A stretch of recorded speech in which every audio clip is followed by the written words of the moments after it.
Sustainable development places nature over man. According to the Rio Declaration, human beings are at the center of concerns for sustainable development. We are only entitled to a healthy life if it is in harmony with nature. It continues, to achieve sustainable development, states should reduce and eliminate unsustainable patterns of production and consumption. Most people support laws to protect the environment. Sustainable development uses the environmental movement as the means to promote a political agenda. ICLEI is the non-governmental organization tasked with rolling out sustainable development. Their action plan restructures the world's governments so that all people will be the subjects of a global collective. The implementation requires the surrender of many individual and property rights. Once fully implemented, Ordinary people will be left unprotected from de facto decrees placing nature above man while relegating man to the status of a biological resource. The method of implementing sustainable development in communities is alarming. Projects are often initiated by groups such as ICLEI or the American Planning Association, who create fear over problems portrayed as a crisis. Farmland development, urban sprawl, poor water management, wildlife preservation, or too many cars on the freeway are examples. Stakeholder council meetings are typically arranged under the auspices of soliciting input from community members. Often these are already supporters of the plan. Surveys poll a small number of residents and include loaded questions such as, which of the following areas do you think should be protected or acquired? A typical stakeholder council meeting is run by a trained facilitator. His job is not to enter all views into the record, but to guide the group to a predetermined consensus. Tactics vary between facilitators, but consensus generally is reached by subtly marginalizing opposition while recording the good ideas and allowing criticism only for the bad ones. Once a problem has been identified, every NGO, nonprofit, and local government has a vast stock of boilerplate solutions at hand, enabling them to identify problems with the goal of implementing predetermined outcomes that advance sustainable development policies. The same stock solutions are applied in Stockholm, Boulder, Santa Cruz, or anywhere in the world. ICLEI, whose mission is to help local governments implement sustainable development, has worldwide offices and operates in over 600 U.S. communities. Today, every county in the United States has sustainable development directives guided by federal agencies, NGOs, and/or ICLEI. NGOs often gain local community compliance with promises of funding grants. Their list of money sources is impressive and includes the Nature Conservancy, the Sierra Club, the National Audubon Society, the American Planning Association, and the National Teachers Association. Over 2,000 NGOs are accredited by the United Nations for the purpose of implementing sustainable development in America. They receive massive tax advantages from the IRS. NGO means non-governmental organization. This map shows the UN's vision for our country's land use when sustainable development is fully implemented. So basically,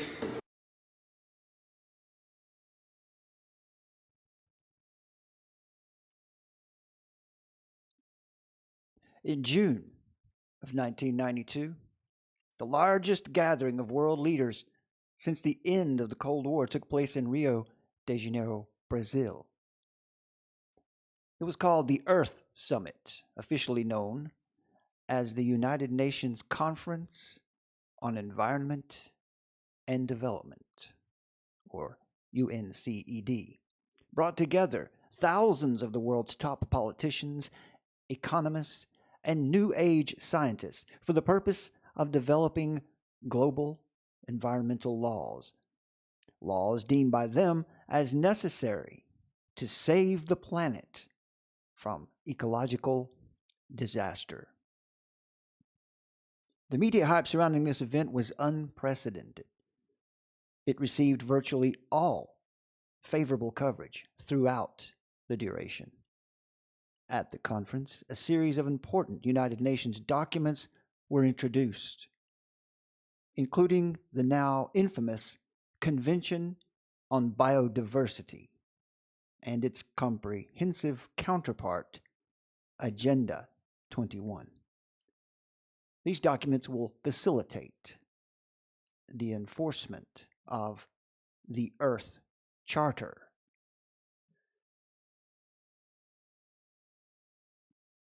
The Convention on Biodiversity created the framework for nations to develop strategies and make international commitments for conserving biological diversity.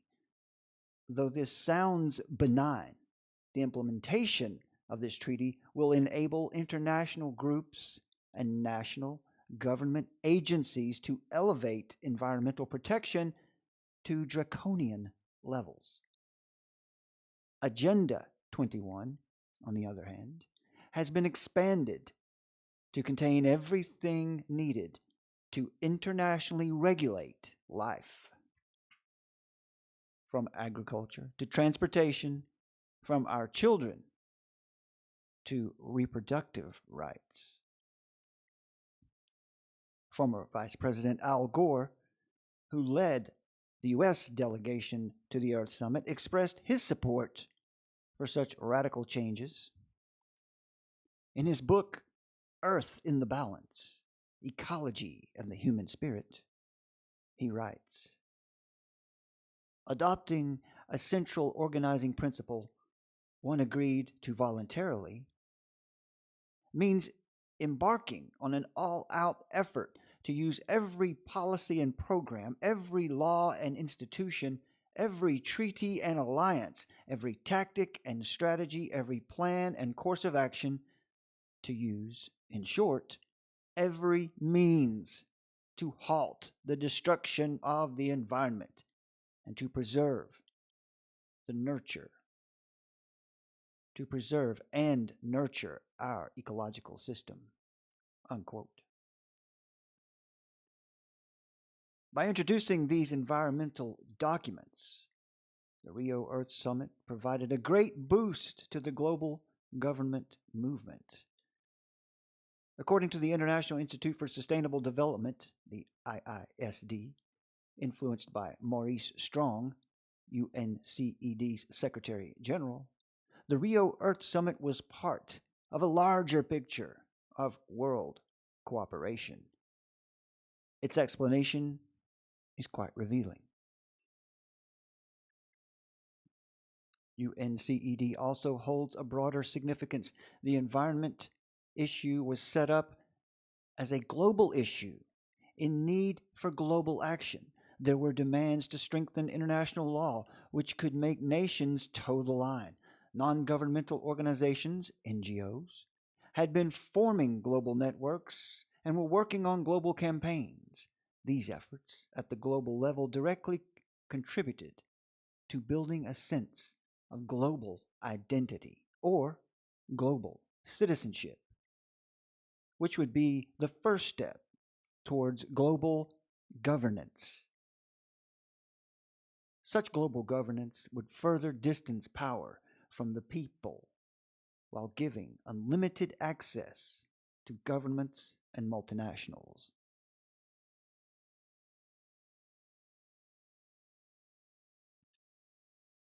The Institute makes another provocative statement.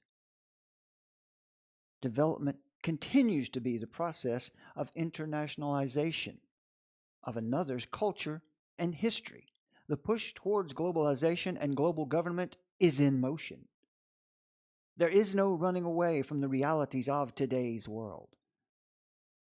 The Rio documents reflected Mikhail Gorbachev's mandate, going beyond the political into the spiritual realm. In his final address to the conference, then United Nations Secretary General Boutros Ghali revealed the significance of the event. Quote, I should like to conclude by saying that the spirit of Rio must create a new form of good citizenship. After loving his neighbor as the Bible required him to, post-Rio man must also love the world, including the flowers, birds, and trees, every part of that natural environment that we are constantly destroying.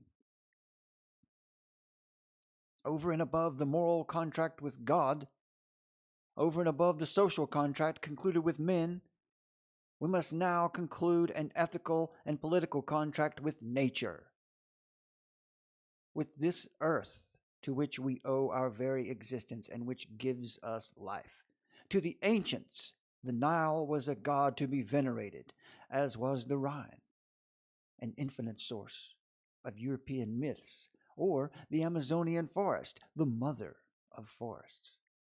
Throughout the world, nature was the abode of the divinities that gave the forest, the desert, or the mountains a personality which commanded worship and respect. The earth had a soul. To find that soul again, to give it new life, this is the essence of Rio. Unquote. The president of Brazil, Fernando Collor, in his closing speech at the summit, outlined a concept of unity in line with Boutros Ghali. Quote, the Rio conference does not end in Rio, The spirit that guided its debates and deliberations, what Secretary General Boutros Ghali called the spirit of Rio, must linger on and guide us into the future, much beyond 1992. The Commission on Sustainable Development must be the faithful expression of that spirit. Our aim is to forge unity. Unquote. Most of the countries that participated in the summit ended up supporting its global initiatives. Even nations of lesser influence agreed to conform in major ways. Mario Soares, president of Portugal, proudly shared in his address that his country was, quote, creating the civilization of the universal, of which Teilhard de Chardin spoke, unquote. The Rio Earth Summit was the largest environmental conference of its kind ever held. It played a major role in solidifying the global unity movement while keeping the movement's true agenda hidden from the public. But the results were stunning and sweeping.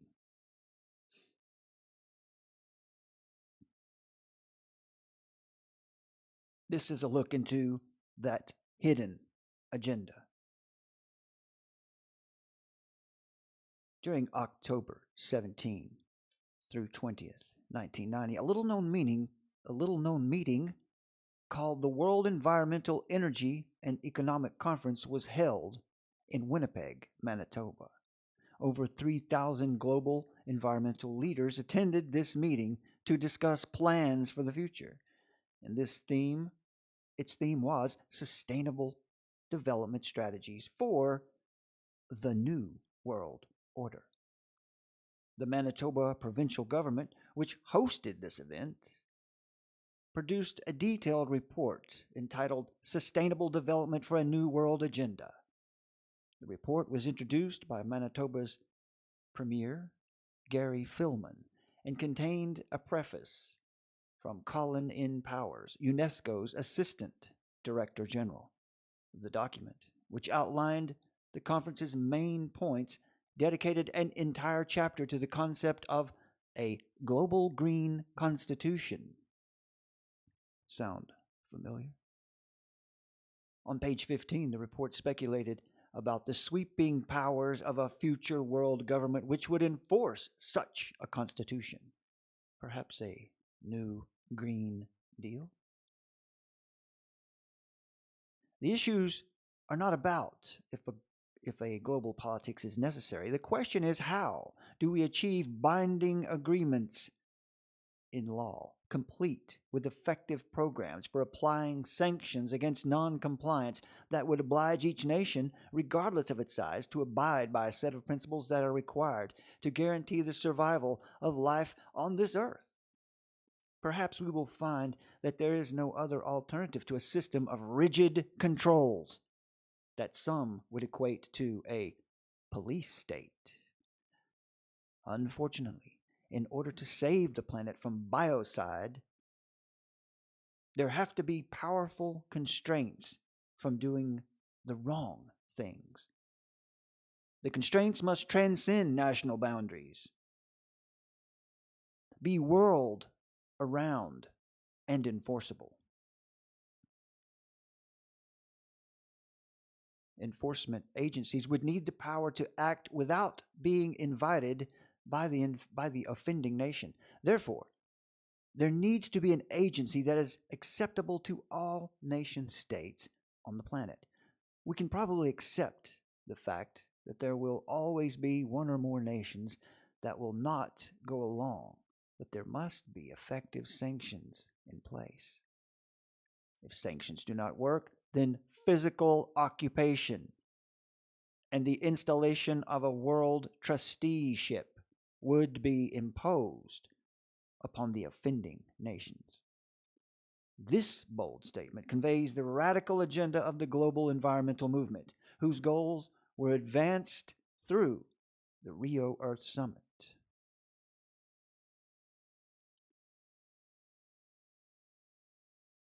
During the convention of the Earth Summit, another convention known as Global Forum 92 was underway in the same city. This event, which received less attention than the summit, brought together 20,000 members of various non-governmental organizations, NGOs. The supposed purpose of the Global Forum was to act as a voice for, quote unquote, the common people of Earth, impacting government officials who were attending the UNCED. Non-governmental organizations are international groups of concerned citizens, or, simply put, global special interest groups. Over the past few years, non-governmental organizations have become extremely useful to the world government movement. They exist by design, pretending to represent a cross-section of humanity. They oppose nationalism, promoting globalization instead. Thus, they create the misleading impression that a majority of the public supports the world government agenda.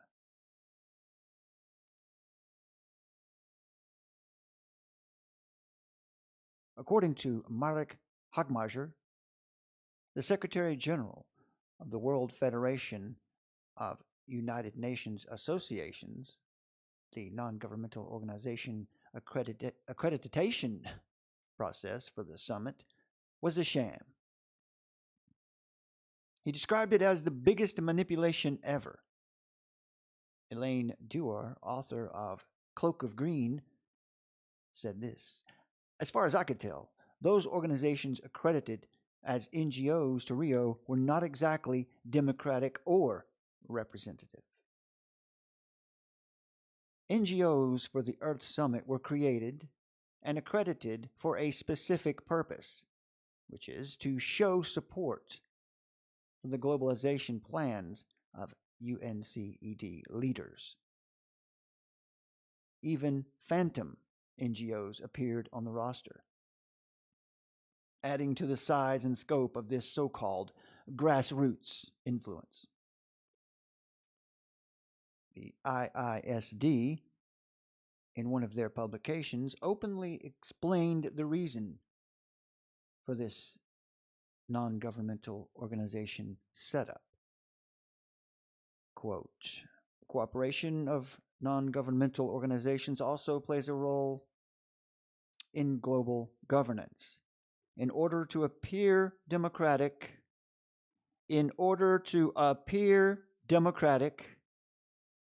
the illusion of a strong opposition allowed to voice its grievances is essential." Let's rewind. In order to appear democratic, the illusion of a strong opposition allowed to voice its grievances is essential. By selecting and allowing a certain opposition to function, all other opposition is easily painted as radical and extremist. This is the definition of controlled opposition, and it is a primary tenet of this globalist, environmentalist movement. If you don't agree, you're insane. That's the game. This blatant manipulation of the public should have been exposed by the mass media, but it wasn't. Global Forum 92 created a massive set of NGO alternative treaties. These alternative treaties addressed issues of population, youth, agriculture, consumption, right, Earth relations, and a host of other concerns. In essence, NGOs created a so-called people's alternative to Agenda 21.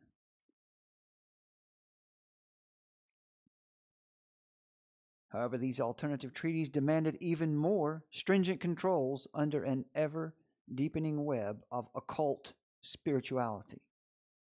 In other words, to the attending NGOs, the Rio Earth Summit didn't go far enough in protecting Mother Earth, in promoting a global spiritual union.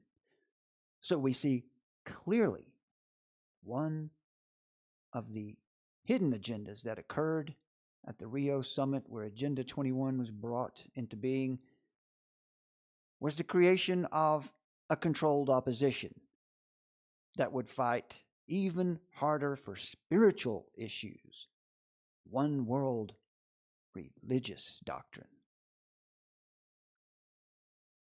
The forum had a more visible spiritual agenda than the Earth Summit.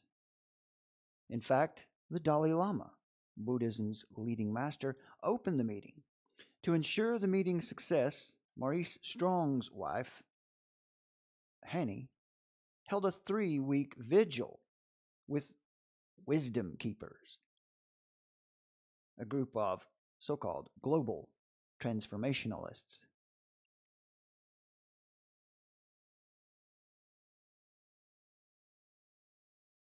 This group held the energy pattern, so-called energy pattern, through round-the-clock sacred fire, drum beat, and meditation for the duration of the summit. Lucis Trust also contributed to the spiritual energy of this conference. Their great invocation, so-called, quote-unquote, their great invocation was recited by the audience on 2 separate occasions. This is a ritual, and it's found at the birth of Agenda 21, now known as Agenda 2030, and many other names. Global Forum 92 was described by some as a circus. ASA News summed up the event accordingly. Quote, "The Global Forum was part soap opera, part New Age carnival, part human zoo." Unquote. Weirdness aside, Global Forum 92 had a greater influence on an eco-spirituality and world unity than many would have thought. The convention, for example, was instrumental in the development of the New Scripture for the next century, creating the appearance that the Earth Charter is truly a people's document. From March 13th to 19th, 1997, world leaders would gather again in Rio to review the advancement of the 92 Earth Summit's initiatives over the previous 5 years. Aptly titled Rio Plus 5, this gathering, hosted by the Earth Council and Green Cross International, would be a time for celebrating progress while fine-tuning UNCED's strategy for global government. The first day's topic was assessing past performance and future prospects for a sustainable planet. This session analyzed the complete process of globalization, from United Nations programs and developments in financial institutions to the role of education and philanthropy. Speakers that day included Christopher Flavin from the World Watch Institute, Bella Abzug, a key player at the United Nations World Conference on Women in Beijing, and Wally Indau of the United Nations Center on Human Settlements. After a weekend of more meetings and consultations, Tuesday, March 18th, was entirely devoted to the subject of global governance. Considered to be the high point of the conference, this was a special time to address the ongoing task of advancing spiritual, political, and ecological unity on a macro level. Speakers included James Wolfenson of the World Bank, James Gustav Speth of the United Nations Development Program, and Lincoln Chen of the Rockefeller Foundation. Of course, Maurice Strong, Mikhail Gorbachev, and other influential world figures addressed the conference as well. The most celebrated outcome of the Rio Plus 5 meetings was the presentation of the Earth Charter. During his speech at the conference, Gorbachev again explained its significance. And this is a quote. This is Mikhail Gorbachev's speech, or an excerpt from his speech at the Rio +5 meetings. Quote, "We have to set directions and act on planetary, national, and individual levels. The main goal of the Earth Charter, the draft of which we adopted 18 March 1997, is formation of a new outlook, a new set of values. I admit that this document is far from being ideal. It is far from those 10 or 15 commandments which we all know about and which we have played their role for 2,000 years. But here is the document which can be considered as an important step toward those famous testaments. In its essence, the Earth Charter shifts the focus to people on the earth, their responsibilities, their morals, and spirituality, their way of consumption. To save humankind and all future generations, we must save the earth. By saving the earth, humankind saves himself. It is that easy to understand. Both the Earth Council, Maurice Strong, and we in the Green Cross feel the difficulties which we encounter, trying to implement ideas of radical changes in our everyday life, thus answering the challenge of the biosphere. We see the future as a cooperation of peoples, which implies a dialogue of cultures, religions, traditions. We are trying to use this model as a cornerstone for the Earth Charter, in hope that we will create the document addressed to the planet Earth. Now we have a perfect chance to use our intellectual, moral, and spiritual experience to answer the challenges of the next millennium." Unquote. Mikhail Gorbachev. Unfortunately, most people still do not realize that the Earth Charter has a spiritual as well as political implications. Although it is being presented as a sort of Bill of Rights for mankind, if implemented, the environment would have far greater rights than people. Humanity would literally become a slave to the earth and to the global regime enforcing these mandates. It should be understood, the Earth Charter, which was circulated at Rio +5, was still only a preliminary draft. According to Maurice Strong's Earth Council, the final version is to be presented sometime after June 1998. Both the Earth Council and the Green Cross International are hoping that the United Nations will approve this final version soon after its release, but realize that ratification could take some time. The Rio +5 draft of the Earth Charter is presented on the following pages. Although it may appear benevolent at first glance, a careful review of this document will reveal some of its potential dangers. The document's true intent, however, has been concealed by the carefully selected wording of its authors. The buzzwords, the double speak.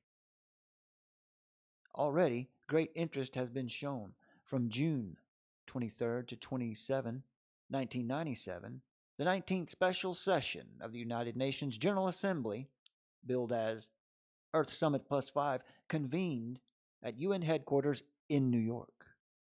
The main purpose of this meeting was to review the global implementation of United Nations programs presented at the Earth Summit 5 years earlier. The conference brought together more than 60 heads of state and hundreds of non-governmental organizations who agreed that the implementation of Agenda 21 is vitally important and more urgent than ever. The summit resulted in delegates adopting a so-called program for the further implementation of Agenda 21. On the final day of this special session, the Earth Council, together with New York's Interfaith Center, the Earth Council, together with New York's Interfaith Center, conducted a workshop on the Earth Charter. The workshop was a side event to remind delegates of the Charter's merits while urging them to continue implementation of its related programs. During the 5 years between the 1992 Earth Summit and this United Nations special session, the Earth Charter had made significant strides toward being accepted by the international community. And here is the Earth Charter benchmark draft that was reviewed during the Rio Plus 5 Forum on March 18th, 1997. And it reads, Earth is our home, and home to all living beings. Earth itself is alive. We are part of an evolving universe. Human beings are members of an interdependent community of life with a magnificent diversity of life forms and cultures. We are humbled before the beauty of Earth and share our reverence for life and the sources of our being. We give thanks for the heritage that we have received from past generations and embrace our responsibilities to present to present and future generations. The Earth community stands at a defining moment. The biosphere is governed by laws that we ignore at our own peril. Human beings have acquired the ability to radically alter the environment and evolutionary processes. Lack of foresight and misuse of knowledge and power threaten the fabric of life and the foundations of local and global security. There is a great violence, poverty, and suffering in our world. A fundamental change, of course, is needed. The choice is before us to care for the earth or to participate in the destruction of ourselves and the diversity of life. We must reinvent industrial, technological civilization, finding new ways to balance self and community, having and being, diversity and unity, short-term and long-term, using and nurturing. In the midst of all our diversity, we are one humanity and one earth family with a shared destiny. The challenges before us require an inclusive, ethical vision. Partnerships must be forged and cooperation fostered at local, bioregional, national, and international levels, in solidarity with one another and the community of life.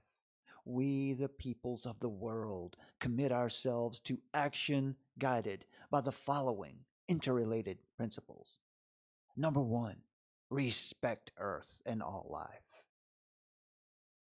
Earth, each life form, and all living beings possess intrinsic value and warrant respect independently of their utilitarian value to humanity. Number 2, care for Earth, protecting and restoring the diversity, integrity, and beauty of the planet's ecosystems. Where there is risk of irreversible or serious damage to the environment, precautionary action must be taken to prevent harm. Number 3, live sustainably, promoting and adopting modes of consumption, production, and reproduction that respect and safeguard human rights and the regenerative capacities of Earth. Number 4, establish justice and defend without discrimination the right of all people to life, liberty, and security of person within an environment adequate for human health and spiritual well-being. People have a right to potable water, clean air, uncontaminated soil, and food security. And food security. Number 5, share equitably the benefits of natural resource use and a healthy environment among the nations, between rich and poor, between males and females, between present and future generations, and internalize all environmental, social, and economic costs. Number 6, promote social development and financial systems that create and maintain sustainable livelihoods, eradicate poverty, and strengthen local communities. Number 7, practice nonviolence. Recognize that peace is the wholeness created by harmonious and balanced relationships with oneself, other persons, other life forms, and Earth. Number 8, strengthen processes that empower people to participate effectively in decision making and ensure transparency and accountability in governance and administration in all sectors of society. Number 9, reaffirm that indigenous and tribal peoples have a vital role in the care and protection of Mother Earth. They have the right to retain their spirituality, knowledge, lands, territories, and resources. Number 10, affirm that gender equality is a prerequisite for sustainable development. Now let me just pause right there. Number 10, in the Earth Charter Benchmark Draft from March 18th, 1997, reviewed during the Rio +5 Forum, and the 10th benchmark, let me just read it once more with effect. Affirm that gender equality is a prerequisite for sustainable development. Now, what does that mean? That means that this new push that we see today all around us, this gender equality issue, this false issue, this created issue, you have to get on board with that if you're going to be considered sustainable. Remember the doublespeak. They're not talking about sustaining the earth. They're talking about the people that will be sustainable. Will you be sustainable if you don't agree with this new world order? Okay, let's continue. We're reading, once again, we're reading the Earth Charter Benchmark Draft. These are the benchmarks reviewed at the Rio +5 Forum, March 18th, 1997. Number 11, secure the right to sexual and reproductive health with special concern for women and girls. Number 12, promote the participation of youth as accountable agents of change for local, bioregional, and global sustainability. Number 13, advance and put to use scientific and other types of knowledge and technologies that promote sustainable living and protect the environment. Number 14, ensure that people throughout their lives have opportunities to acquire the knowledge, values, and practical skills needed to build sustainable communities Number 15, treat all creatures with compassion and protect them from cruelty and wanton destruction.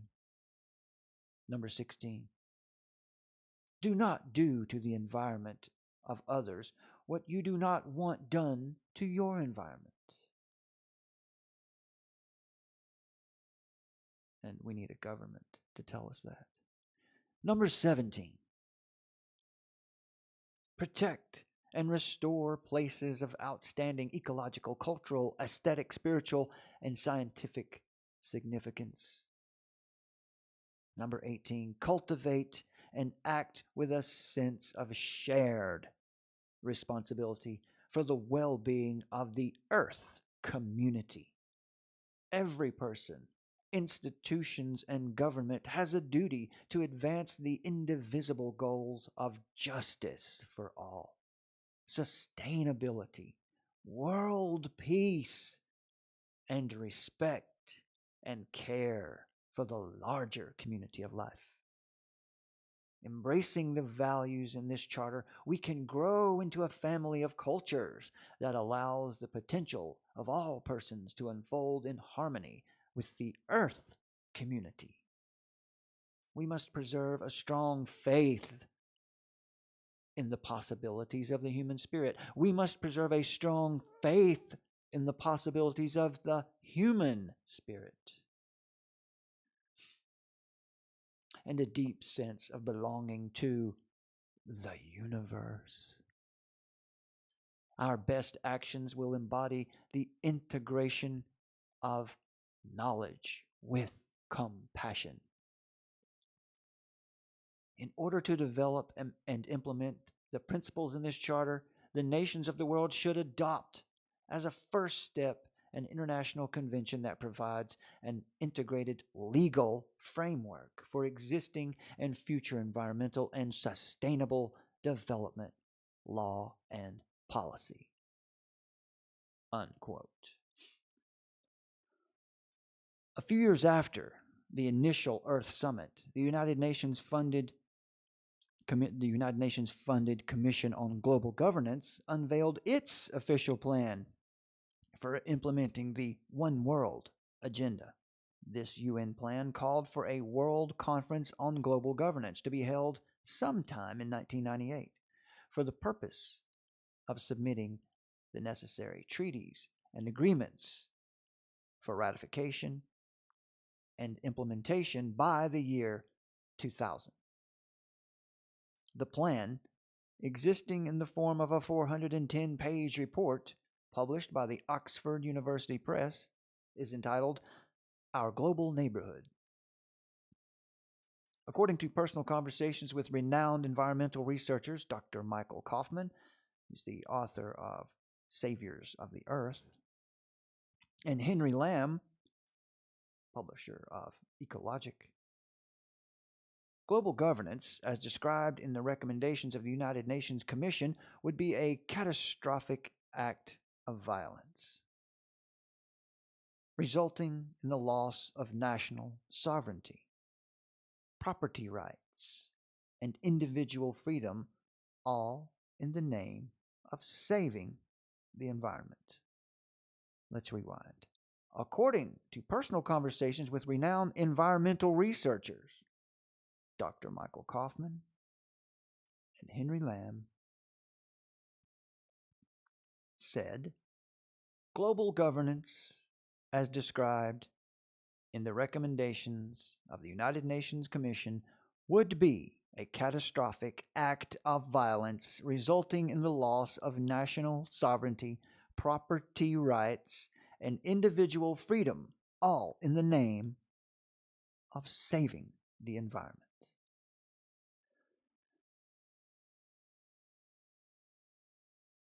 Henry Lamb warns, quote, the Commission's recommendations would consolidate the power of the United Nations into the hands of a very few individuals. He explains further, quote, the United Nations Trusteeship Council would be restructured to consist of no more than 23 individuals appointed from accredited NGOs, such as the International Union for the Conservation of Nature, the Worldwide Fund for Nature, and the World Resources Institute. These NGOs are already accredited by the United Nations. By international treaty, this reorganized council would assume trusteeship of the global commons. Unquote. Many Americans, if they understand these sinister plans, would not support the radical environmental movement. However, under the leadership of the Clinton-Gore administrations, the United Nations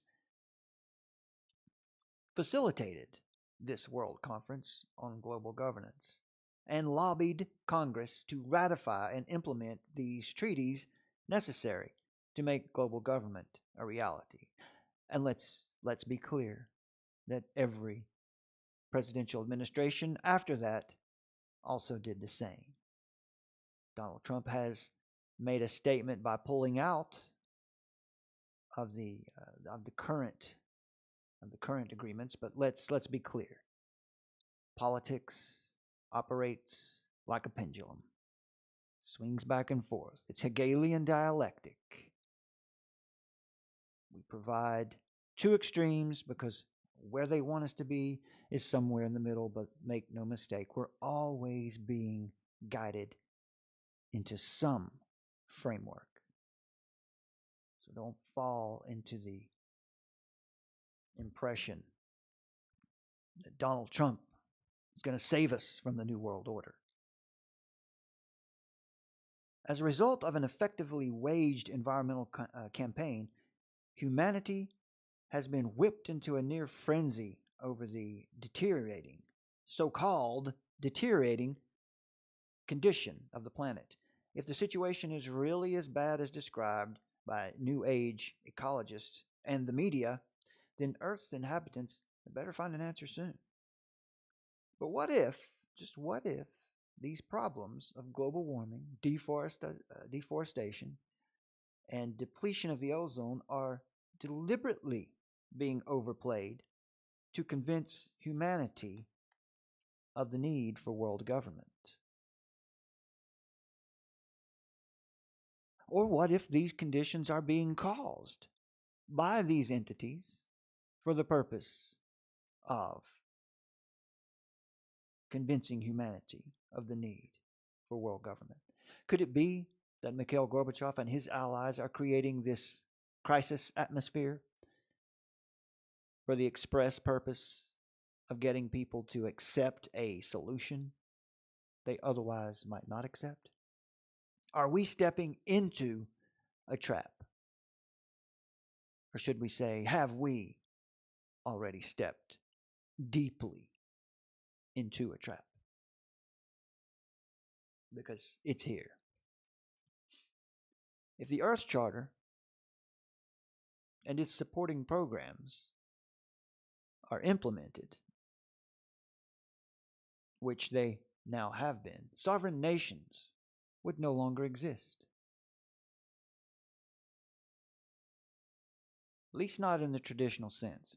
Private property and the ability to choose what you do with your land will be severely limited if you have any private property at all. The right to decide your child's schooling and what your child is taught, even at home, would be restricted. We see this already in place today. This state control would also extend into the realm of personal beliefs. This is where my personal ministry comes into play. Christianity, saying that Jesus Christ is the only way of reconciliation to God, will not be tolerated. In fact, if you're a follower of Jesus Christ in the purest sense, it will be a crime to be Christian. Not a Christian in the Joel Osteen sense, but a true follower of Jesus Christ.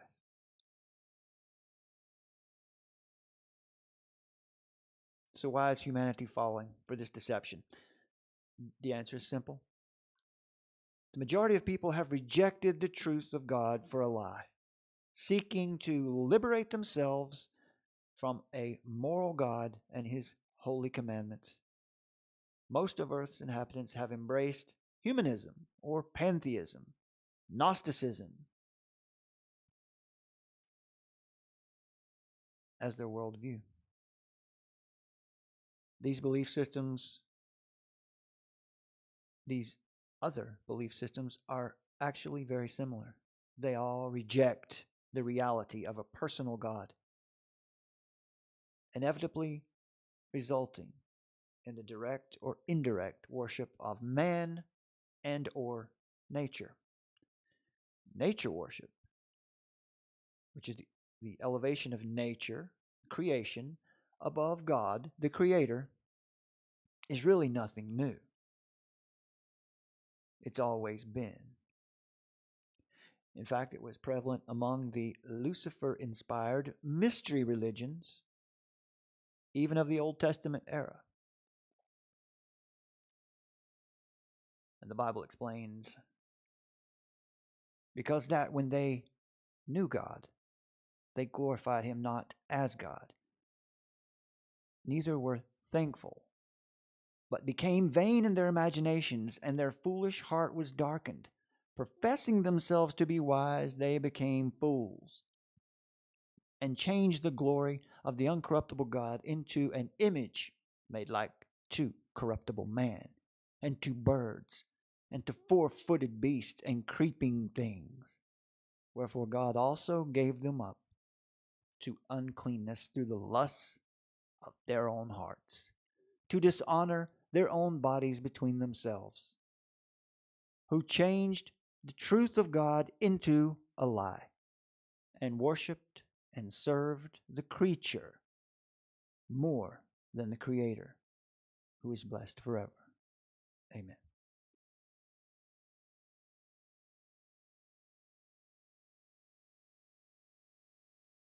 Throughout history, whenever man chose to worship himself or the pagan deities of nature in place of God, the consequences were severe. Humanity came under the control of false belief systems and those who enforced them. Pantheism, with its earth or Gaia worship, has inevitably had the effect of enslaving man. Whether it was the version presented by the pharaohs of Egypt, the Brahmins of India, or the Caesars of Rome, the result of earth-centered religion is always the same: the enslavement of man under a ruthless occultic system. Unfortunately, most leaders of today's environmental movement hold a similar and equally militant worldview. According to this view, those who believe in a personal creator, those who are followers of Jesus Christ, refusing to make creation their God, are a threat to nature and must be eliminated. Only so-called enlightened man, which is those who have embraced the teachings of occult deities, Alice Bailey, the Theosophical Society, and the United Nations as a whole, can evolve to a higher spiritual state, taking the quantum leap into so-called godhood and the new Aquarian age. In pursuing this goal, New Agers falsely believe they are saving themselves and the planet. There are some legitimate concerns over the environment that need to be addressed. Climate does change. The climate has always changed. It fluctuates. There is global warming. There is global cooling. It happens every day. But we do not need to unite under a world government to address any environmental issues. This is a deception. Any existing problems that we do see in our environment can easily be solved by using common sense and available technology and a reasonable level of cooperation between nations. There is no need to unite everyone under one world religion to solve environmental issues.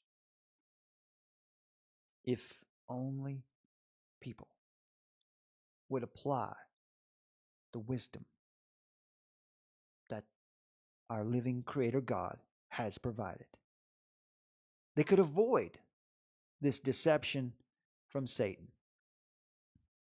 and the resulting consequences.